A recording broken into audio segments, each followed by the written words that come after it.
Bismillahirrahmanirrahim, me emrin e Allahut mëshiruesit mëshirbërësit. Ebu Lehebi, xhaxhai që u bë armiku më i egër i të dërguarit Muhammed a.s. Në një vend të nxehtë dhe të lashtë, në zemrën e shkretëtirës së Arabisë, ndodhej një qytet i shenjtë, Mekka, një qytet me histori, me burim të bekuar dhe me njerëz që i përkisnin një fisit të njohur kurejshve. Aty jetonte një burr i pasur, krenar dhe me ndikim të madh, Abdul Uzza ibn Abdul Muttalib, i njohur si Ebu Leheb. Ai ishte xhaxhai i të dërguarit Muhammed a.s. Edhe pse ku i lidhte, zemrat e tyre ishin shumë larg njëra tjetrës. Ebu Lehebi nuk ishte një njeri i zakonshëm në atë shoqëri. Ai ishte nga shtëpia e Benu Hashimve, një ndër familjet më të nderuar në Mekë. Kishte pasuri, pozitë dhe fëmijë. Kishte gjithçka që një njeri mund të dëshironte, përveç një zemre të pastër. Zemra e tij ishte mbushur me mendjemallësi, zili dhe urrëtie, sidomos për nipin e tij të ndershëm, Muhammedin a.s., të cilin ai e kishte parë të rritej para syve të tij. Kur Muhamedi a.s. u dërgua si pejgamber dhe nisi të thriste njerëzit në adhurimin e Zotit të vetëm, të gjithë qyteti u trondit. Por më shumë se të gjithë u trondit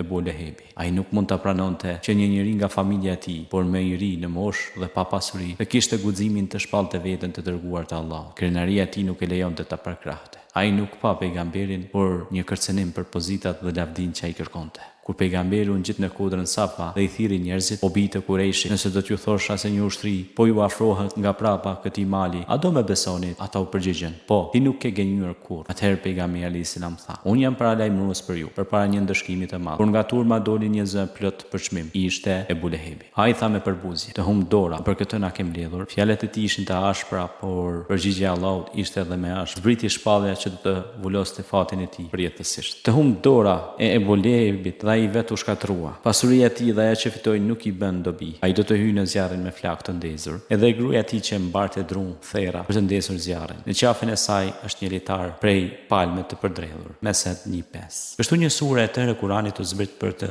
mallkuar këtë njeri me emër. Ai ishte njeriu i vetëm që Allahu e përmendi drejt për drejt me emër për dënim. Por Ebu Lehebi nuk u ndal. Ai nuk e shihte pejgamberin si të dërguar të Zotit, por si turp për familje. Ai e ndiqte në çdo rrugë, në çdo treg, në çdo tubim ku ai fliste dhe përgënjeshtronte me zë të lartë. Ai thoshte, mos e dëgjoni atë, ai është i çmendur, është poet, është magjistar. Ai nuk kishte vetëm urrëtitjen e tij. Gruaja e tij, Gjemil, ishte po aq e egër dhe e pamëshirshme. Ajo shpërndante thera dhe xhemba në rrugët ku kalonte pejgamberi Muhammed alayhis salam. Ajo përhapte thashë theme dhe fyerje. Ishte kjo gruaja që Allahu përshkroi në Kur'an si bartëse e druve, sepse ajo mbarte mëkate dhe zjarr, që do ta diqte në botën tjetër. Ebu Lehebi urdhëroi bijtë e tij që të divorconin vajzat e të dërguarit, Rukijen dhe Kulthumin, vetëm për t'i shkaktuar dhimbje të dërguarit Muhammed alayhis salam. Kur ndodhi bideja e Betrit, Ebu Lehebi nuk mori pjesë, por u gëzua kur dëgjoi që i dhujtarët e Mekës po shkonin për të luftuar kundër Muhamedit alayhis salam. Por kur mori lajmin e humbjes së rënd, e kaploi mërzia dhe zemrim. Disa ditë pas kësaj betejë, Ebu Lehebi u godit nga një sëmundje ngjitëse dhe e rëndë. Ai u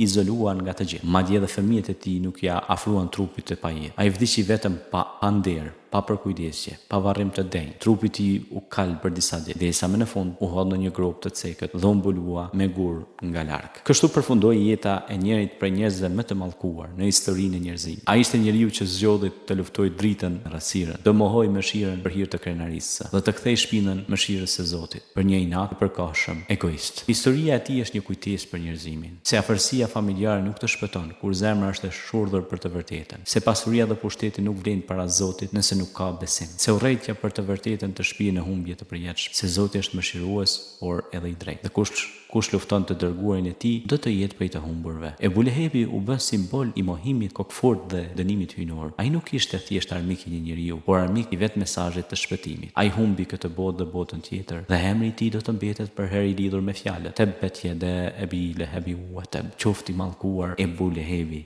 Ky ishte një shembull me të vërtetë që ne duhet të kemi kujdes si njerëz, të mos bien pra në këtë egoizëm sharlatan dhe të bëhemi mendjemdhej, por të jemi modest, të dashur dhe të respektojmë dhe të tjerët.